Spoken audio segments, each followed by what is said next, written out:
Today, my life, my existence on this planet is a heavenly experience.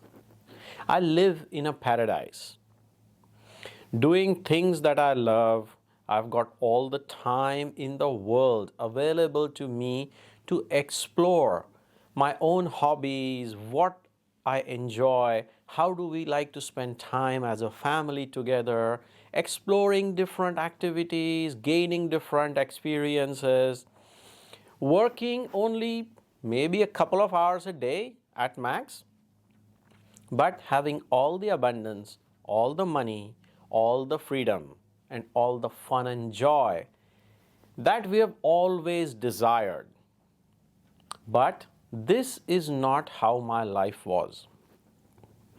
So, in this video, I'm gonna share my story. I'm gonna get very candid with a hope that my journey of life gives you inspiration to break free from whatever shackles that are holding you down, holding you tied up to an existence which has suffering, anxiety, stress, worry, depression, having to deal with people that you don't enjoy working with or interacting with or living with, keeping you stuck in circumstances that are not resonating with you. I hope my journey inspires transformation in you. I hope my journey brings you in alignment with your own power, your power to make change, your power to create the desired reality so that you can live your dream life. In fact, my wish is that you blow even your wildest dreams out of the water and create an abundant reality where you go, oh my God, I never thought my life can be so beautiful. Let's get started, shall we? So, I was born in a very toxic environment. What do I mean by that? As a child, I used to get blamed for anything going wrong anywhere in the vicinity. Somebody's car breaks down here or there, people would blame me, hey, maybe this naughty boy has got something to do with it. If I don't get enough marks in my exams, that is reason enough for me to get beaten up physically. If during my study days, during my exam time, if I am found taking a nap in the afternoon, that is reason enough for somebody to feel free to beat me up. Going to school, homework not done is a reason enough for me to, I don't know, do you guys know that, goose pose where you put your hands under your knees and you're made to hold your ears for 45 minutes to an hour. I was always made to feel you are the problem. In this environment, you are the problem. So growing up in this oppression, I finally reached my 10th or 11th standard. I had to change schools for some reason. And now, out of nowhere, I find myself in the company of new friends who invoked that rebel in me. And how did I rebel? I started doing everything that I was told not to. So I got into drinking at the age of 15 or 16. I got into smoking. I got into getting fights, all those kind of things. So from one sort of toxicity to another. Living like this, I went through my engineering, did my bachelor's degree, while, not attending college, not even going to the classes, spending time outside the college smoking cigarettes, getting into fights, all that kind of stuff. Total toxicity. Fortunately, life had some other plans for me. So after my engineering, somewhere in the age of 24, I decided to pursue education outside of my home country. I decided to go to Paris. At that time, internet was fairly new.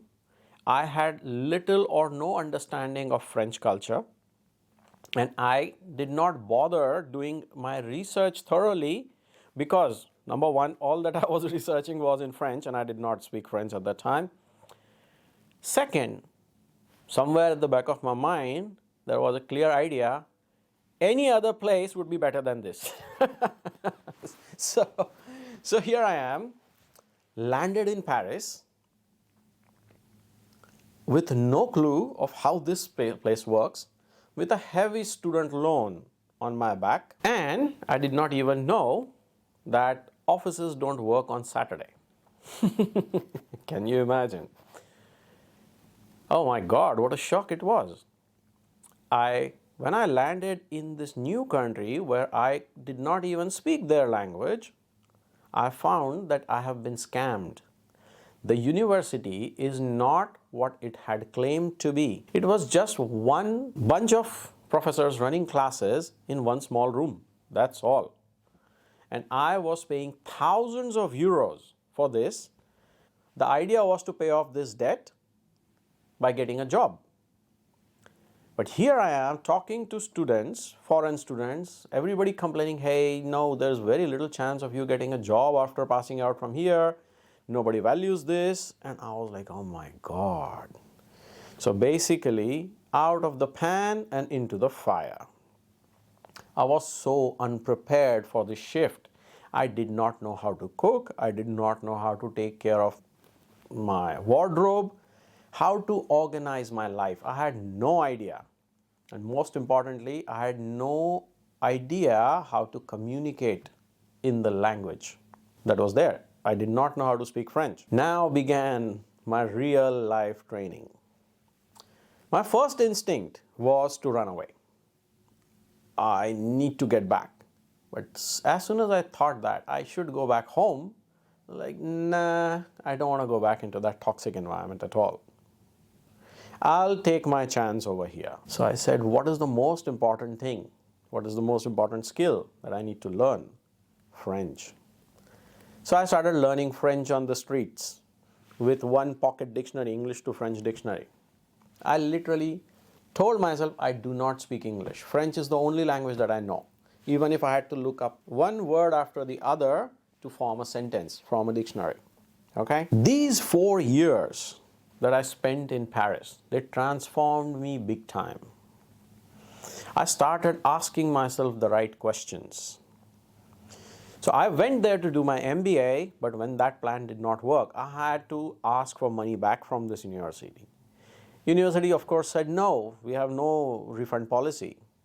I was like, okay, you can't keep thousands of euros from me and pretend that I'm getting some high quality education in that one single room. I started rebelling against this. I started writing to embassies, Indian embassy, French embassy, Chinese embassies, notifying them, look, this is what's going on. Foreign students are coming here, but this university is a scam. Finally, they pressurized the university and I got my money back. In the meantime, I was figuring out, okay, what do I do now that I'm in France? This is an opportunity. I don't want to lose this opportunity. What do I do? I said, what is my strength? IT education is what my engineering background was. So I then asked, okay, which is the best school here? Technology school. And I went and talked to them. They said, you'll have to pass an exam. The classes have already started. I said, okay, I'll do whatever it takes. I'll pass the exam. And then they said, okay, so you'll have to pay this fee up front. I said, okay, can I pay this fee 2 to 3 months down the line? Said, no, we don't allow that. I said, look, you've got nothing to lose. I'll come, I'll join the classes, I'll pass the exams. If for some reason I'm not able to bring up the money, you can let me go.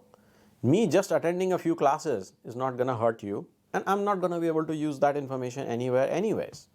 Somehow I negotiated that, the plan worked. So by the time I got money back from this old university, I had gotten an admission in the new one. I started operating in this new one. I started learning in this new university, playing by my strengths, learning French, communicating in French. Basically, I turned the whole situation around, a situation which was extremely desperate, into my strength, where now not only I had a technology degree, Masters of Information Systems, from one of the top universities, but also I was a bilingual, meaning I could speak French, conversational French, and I could speak English. I became an asset that these companies loved. I got selected in an interview for Accenture because now I could communicate with the American counterparts, with the Indian counterparts because of my English knowledge. I had good French skills and I had the technology degree. This is where I learned for the first time what is the true meaning of alchemizing a situation, how to turn a situation around. Anyway, I stayed there for 4 years, then I got a bit bored. Okay, I'm not making as much money as I really want to. So I moved to America. Again, bad timing. I went to America in 2007.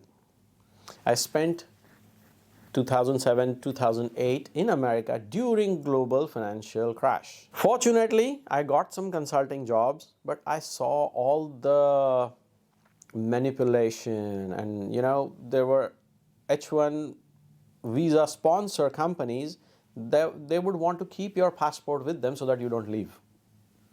I was fed up. This is not what I came here for. The GFC sent me back in another direction. I got another job in India. And I went over there, got back into my roots, interacting with my family, cousins, living over there.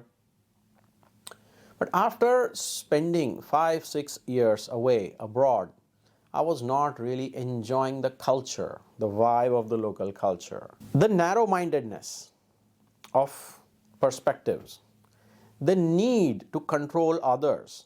Hey, you must do it this way, you must do it that way, you need to jump this hoop, you need to jump that hoop, you need to touch their feet, you need to touch their feet.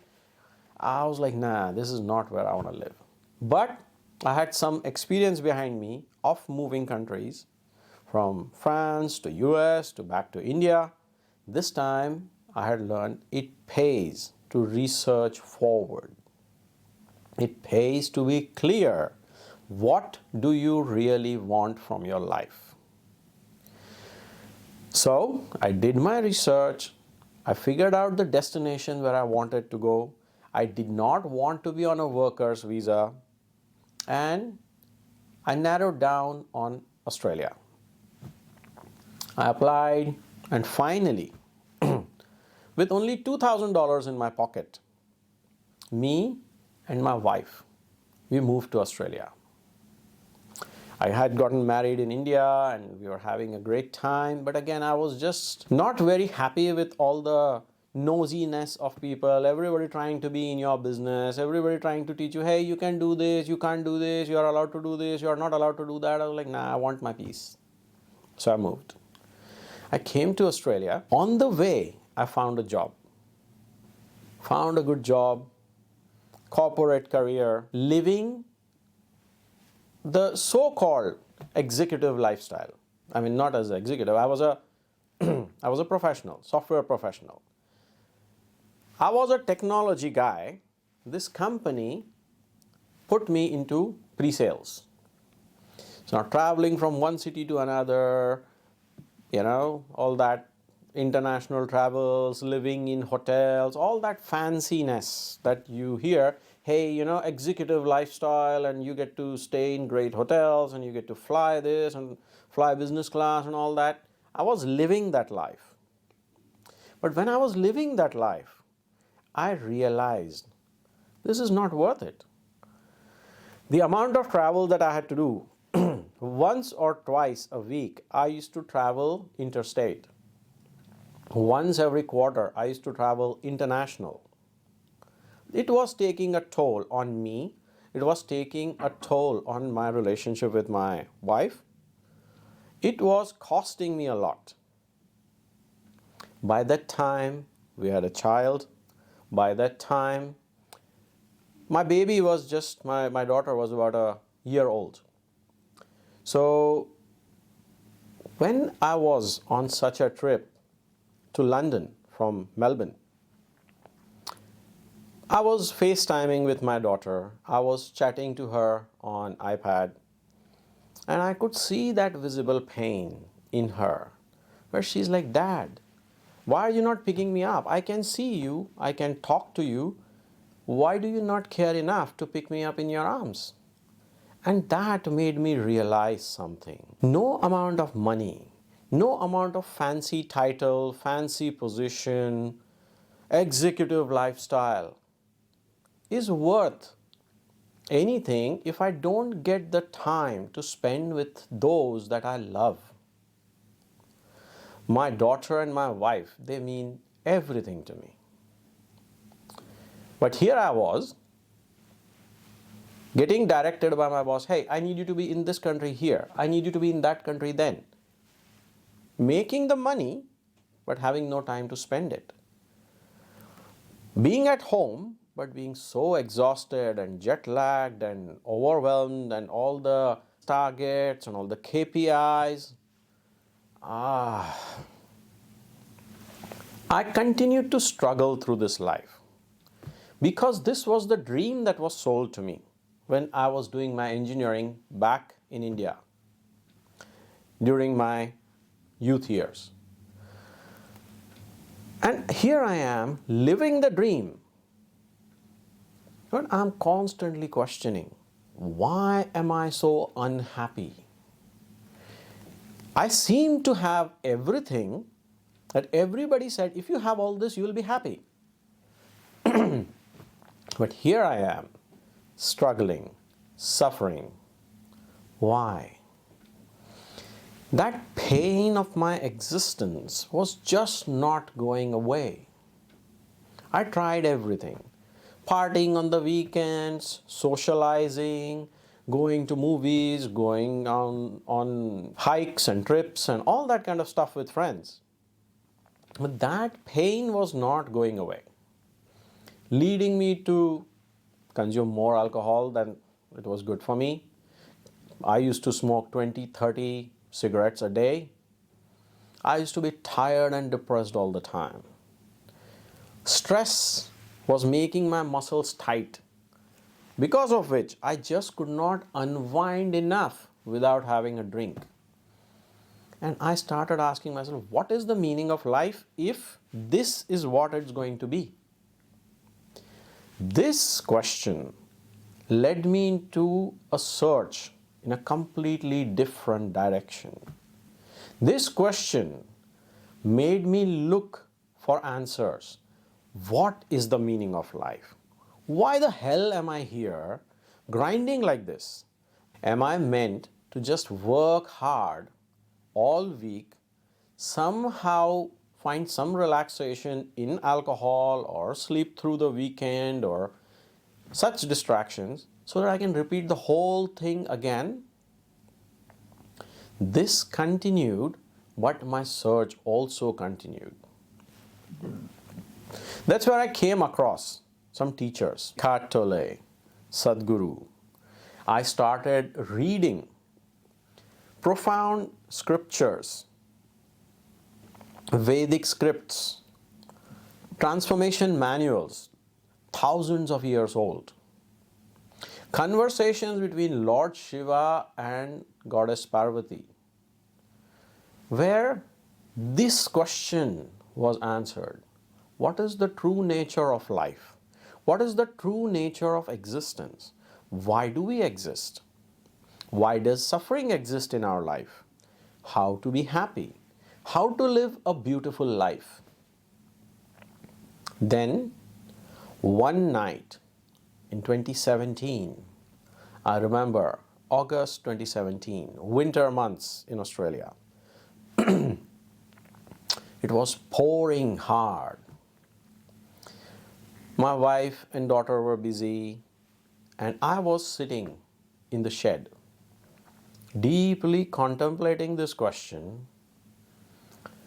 and working with some meditative techniques that I had learned from various scriptures. And suddenly, a massive shift happened in me. This shift launched me into a very different state. The state that was beyond my mind. A state which was beyond this reality that we experience normally. Suddenly, I found myself to be completely boundless. Not bound by my body, not bound by my thoughts, not bound by my emotions. I was infinite. There was no limit to my existence.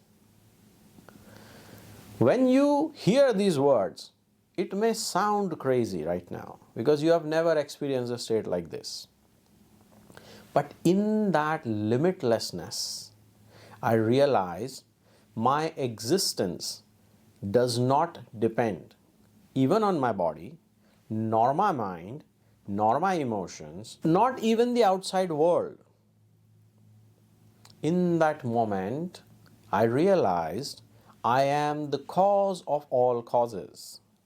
I am that I am. I just am. And everything else is just an experience for me to know more about myself. Later, in retrospect, I realize this is what is called enlightenment, or self-realization, to be more precise. Enlightenment is a state that comes later. This is self-realization. You realize that supreme self. This shift, even though it lasted only for a few minutes, I would say 15 to 20 minutes probably.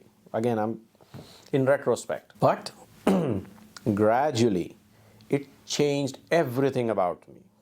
It completely transformed my life inside out. So as this inner journey started unfolding for me, as this inner evolution started happening, this state started coming back to me more frequently. Early in this state, in this journey of self-realization, I would have to do some breath work, some specific practices to get myself into that state. Slowly, it started becoming more and more natural to me. My choices started evolving. I started putting myself more into circumstances which will activate this state more. I went to Isha Ashram in Tennessee to do Samyama program, found a little bit more about this state. I started reading deep, transformative scriptures. See, I'm not a religious person, never was, never will be. But my quest was all about knowing myself. I read Eckhart Tolle's Power of Now, so I continued to feed myself all this information which would help me evolve this state more and more. Because I realized if I can be limitless in a particular state, why can't I be limitless in my behavior, in the way I operate, in my normal day-to-day life? So this started happening and my choices started changing. Then came intense periods of healing and shadow work. What do I mean by that? All the trauma that I had gone through as a child, as a grown-up, every time I was manipulated, lied to, beaten up, abused, all those things started surfacing. Because this question was there, then if I'm seeing all these beings, Eckhart and Sadhguru and all the different stories, Ramana Maharshi, Muji, all these beautiful people who are doing such phenomenal work in the world, they don't seem to have these problems. Why am I still having this problem? That answer kept me digging in deeper and deeper and deeper and deeper. So those root problems, the root trauma started surfacing, showing itself to me. As the trauma would surface, I would release it, I would free myself from it and become lighter. That started solving so many problems in my life.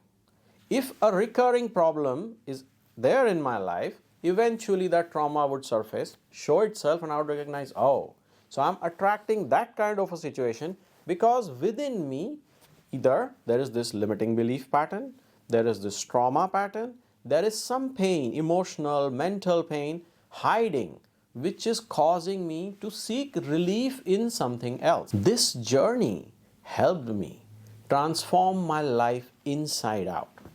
My choices started becoming more and more empowering. My response to situations, especially triggering situations, painful, fearful situations, started changing. I started alchemizing the situations in which I was. I started alchemizing them more consciously.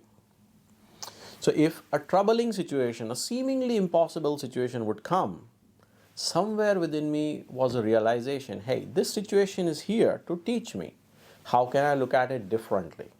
When I started doing that, life taught me how to turn manure into a garden bed, how to turn filth into flowers. This alchemy, this process of alchemization, of using a difficult situation to your advantage to fuel your growth, that is what propelled me out of all the stuckness, all the negativity, all the pain, all the suffering, all the addictions. I was sold a lie. If you become an engineer, you will get a great job. When you have a great job, you will have a great life. That kept me into a 20-year-long cycle of corporate slavery where I was not happy. I was not living my purpose. My title was good, my designation was good, my salary was good, but crazy working hours, doing meaningless stuff, dealing with office politics, dealing with people who don't operate from integrity. All they want to do is manipulate you into doing their bidding, otherwise you're fired. I came to a point where I realized enough is enough. I want to create a life where I am in charge of my own time. I have all the space that I want. I don't want to be dealing with nosy people. I don't want to be dealing with manipulative and lying people. I want to have my peace of mind. I want to spend quality good time with my family, doing activities that I love, enjoying this beautiful planet, living on a paradise, and having no scarcity of money. I don't want to work hard to make money. So I asked myself a question. I've got so much of experience of doing so many different things in life, living with so many different cultures across the globe. Is this worth nothing? How can I make money just by being me? At this time came a blessing. Again, I know this might be a bit painful.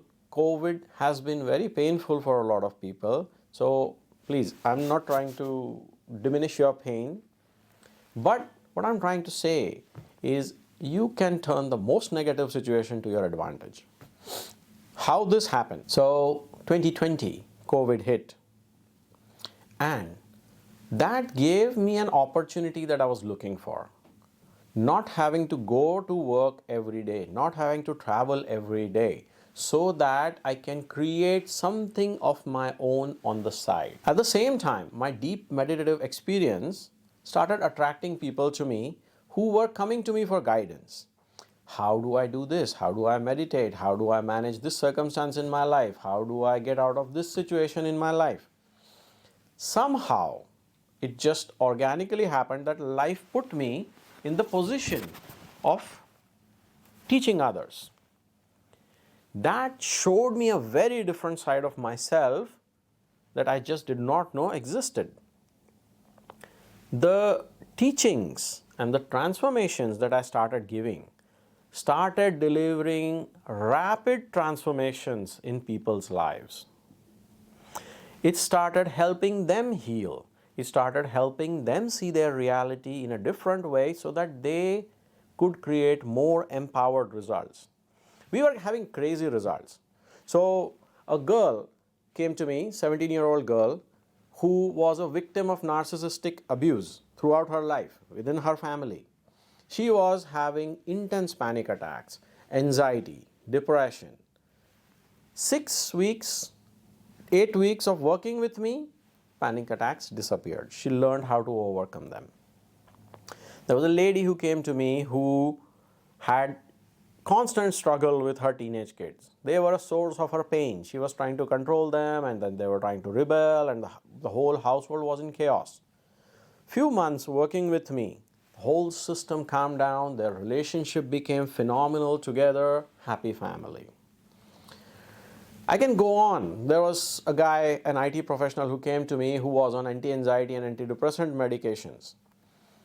2 to 3 months working with me, his psychiatrist told him, "You don't need me anymore. I don't know what you are doing, but it's working. You are not battling stress, anxiety, depression anymore." So the results started happening phenomenally. Within me, this transformation was still unfolding. The enlightenment was still unfolding, and that is what was producing all these results outside of me. Now, COVID changed the way the world operated. I realized this, that governments have spent so much money to handle this situation, everybody's in a debt.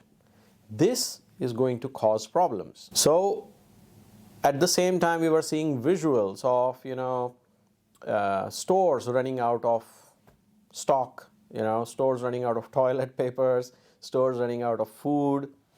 And I was thinking to myself, hey, how can I create a life where global supply chain doesn't become a source of my failure? How can we create a life that is self-sufficient, reliable, and I don't have to spend a ton on grocery bills every month? Because I was observing around me and I could see, that rabbit hopping there, he doesn't have to go to a shop to get its food. Its food is everywhere. That is how nature is. That is how life is. Other than human beings, there are no other creatures who are suffering. Nature has provided them everything that they need.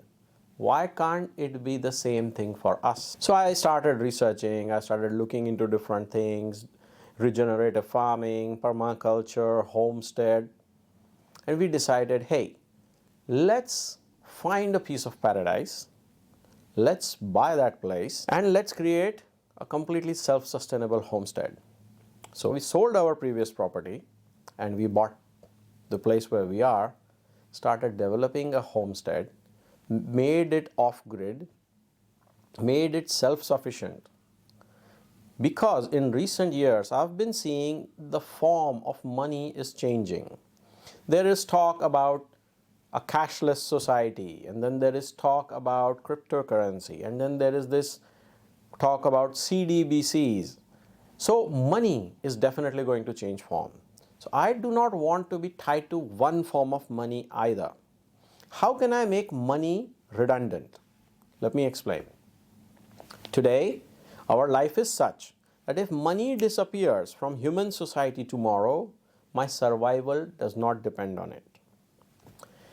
If money changes form tomorrow, suppose, just hypothetical, if dollar disappears, my ability to earn does not depend on it. Why? Because I said, I do not want my store of value to be in gold, to be in crypto. So, if my store of value is outside of me, that will be a source of pain, suffering, stress, anxiety, and whatnot. I don't want that. How can I become that store of value so that tomorrow, in whatever form money is, I can charge in that form?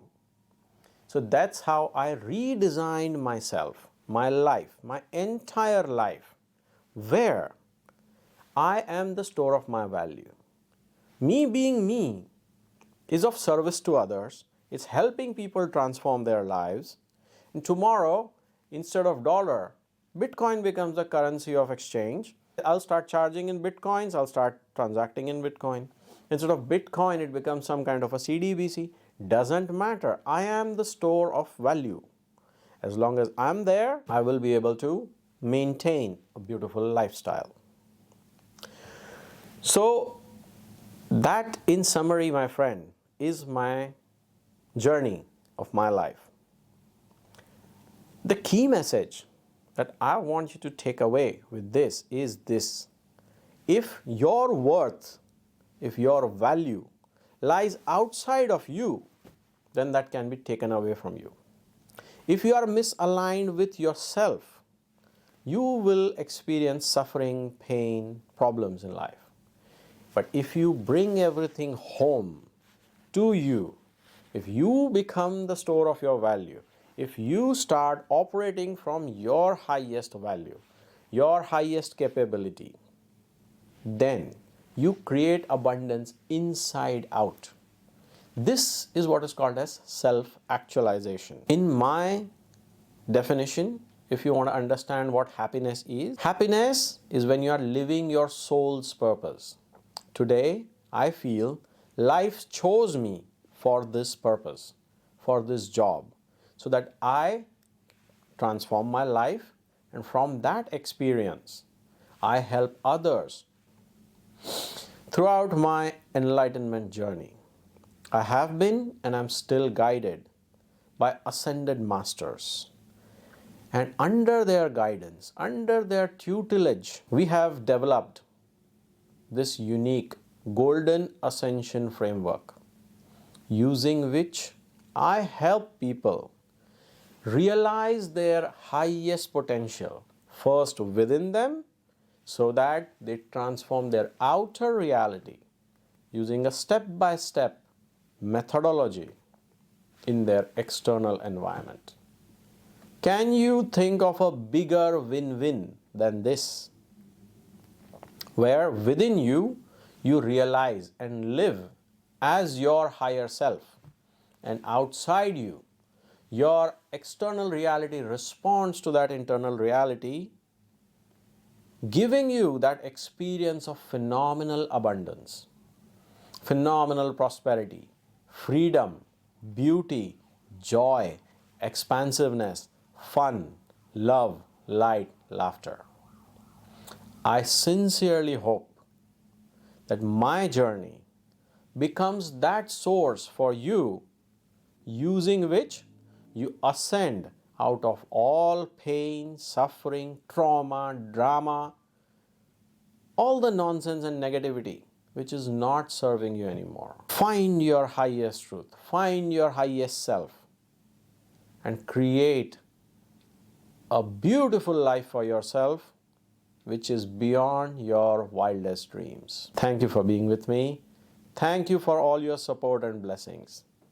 And I will look forward to seeing you, speaking with you sometime in the future. Till then, take care, and I hope this inspires you to become a master of your reality.